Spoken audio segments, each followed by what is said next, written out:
গুরুদেবের চিচনে আনন্দ করি প্রণাম। গুরুদেবের সকল সদস্যের প্রতি প্রণাম। দূরে এবং নিকটে যেসব ভক্ত শ্রোতাবৃন্দ শুনছেন তাদের জানাই প্রাণ ঢালা শুভেচ্ছা, ভালোবাসা, নমস্কার এবং একরাজ রজনীগন্ধা শুভেচ্ছা সহ ভালোবাসা এবং জয় গুরু। আজকের আলোচ্য বিষয় যে হিন্দুরা ঈশ্বর বিশ্বাসী তথাপিও কেন ক্রমাগত মার খেয়ে যাচ্ছে, এমন প্রশ্ন করলেন প্রফুল্ল দাদা। শ্রী শ্রী ঠাকুর অনুকূল চন্দ্র উত্তরে বললেন যে তুমি তো বলছো হিন্দুরা ঈশ্বর বিশ্বাসী, তো এই বাংলার বুকে শ্রী শ্রী রামকৃষ্ণ ঠাকুর যখন এসেছিলেন তখন কজন লোকই বা তাকে মনে প্রাণে মেনে এসেছেন? ওই ঈশ্বরের বা পরম পুরুষের যে বার্তাবাহক, তাকে মেনে চলা অতি প্রত্যেকের কর্তব্য, কিন্তু তাকে ঠিকমতো মেনে চলে না। আর দু একজন যদি মেনেও চলে তাহলে তার মধ্যেও গল আছে, অর্থাৎ নিজের কোনো স্বপ্ন চরিতার্থ করার জন্যই তাকে মেনে চলার একটা ভাব দেখানো মাত্র, আর সেটা না করার কারণে যা ফল হওয়ার তা হয়। তো আসলে ঈশ্বরকে মেনে চলা একান্ত অতি প্রত্যেকের কর্তব্য। ঈশ্বরের যে বার্তাবাহক তাকে তো অবশ্যই মেনে চলতে হবে। তাদের নীতি বিধি এগুলো কাটায় কাটায় মেনে চললেই অশেষ কল্যাণের অধিকারী হওয়া যায়।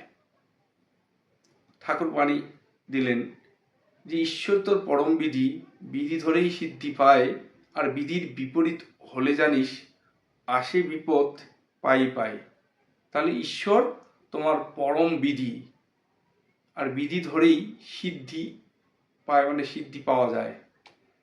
আর বিধির বিপরীত হলে জানিস আসে বিপদ পাই পায়, মানে পায় পাই। তাহলে ঈশ্বরকে অবশ্যই বিধি রূপেই মেনে চলতে হবে, তাহলেই অশেষ কল্যাণ, আর তা না হলেই বিপদ অনিবার্য।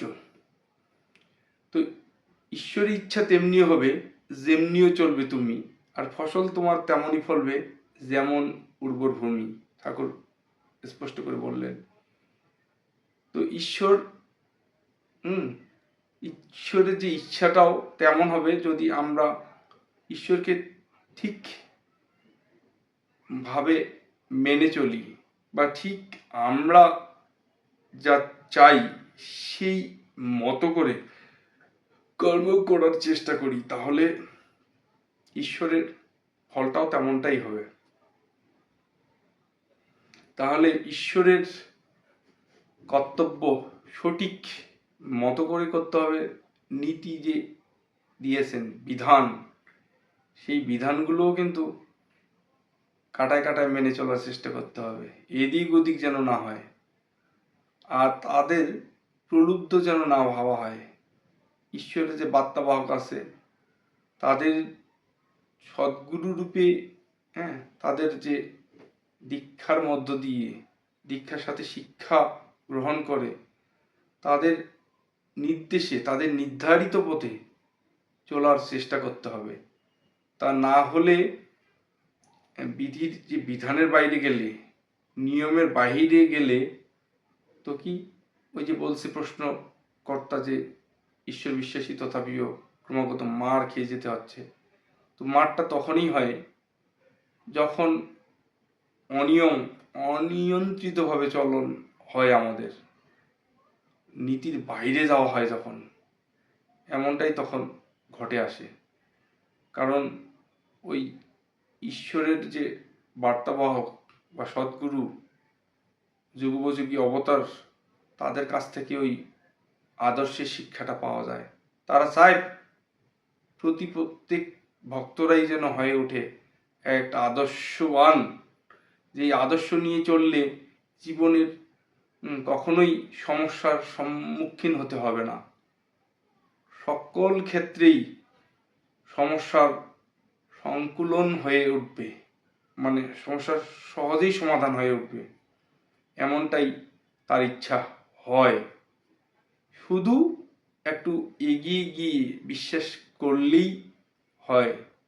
এটা শ্রী শ্রী ঠাকুর অনুকূলচন্দ্র দশম যে একটা আলোচনা প্রসঙ্গে দশম খণ্ড, সেখানে এই বিষয়গুলো নিয়ে অনেক ডিসকাস বা আলোচনা করেছেন। তাহলে আমরা ঠাকুর অনুকূলচন্দ্রের যে আদর্শ, সেই প্রকৃত আদর্শের শিক্ষা আমরা তাদের যে আলোচনার মধ্যে, আলোচনা প্রসঙ্গে বইয়ের মাধ্যমে, কথোপকথনের মধ্যেই আমরা সুষ্ঠু সুন্দরভাবে জেনে আসতে পারি। তো ভক্ত স্বজন দাদা ও মায়েরা প্রত্যেকে এই বেশি পঠন পাঠন করেন। ঠাকুর বলছেন স্পষ্ট করে যে আজকাল পঠন পাঠনের খুব অভাব। তো পঠন পাঠন যদি ঠিক হয় তো ভালো, না হলে সব ফক্কা, সব ফক্কা, সব ফক্কা, এভাবে ঠাকুর ভক্তকে বললেন। তো আসেন সকলে মিলে একটু পঠন পাঠন করি, নীতিবিধিতে চলার চেষ্টা করি, আদর্শকে ধরে। এই প্রত্যাশা প্রার্থনায় আমার আলোচনা এখানেই বিদায় নিলাম। সবাইকে অন্তরের অন্তরস্থল হইতে সম্ভাষণ। জয় গুরু।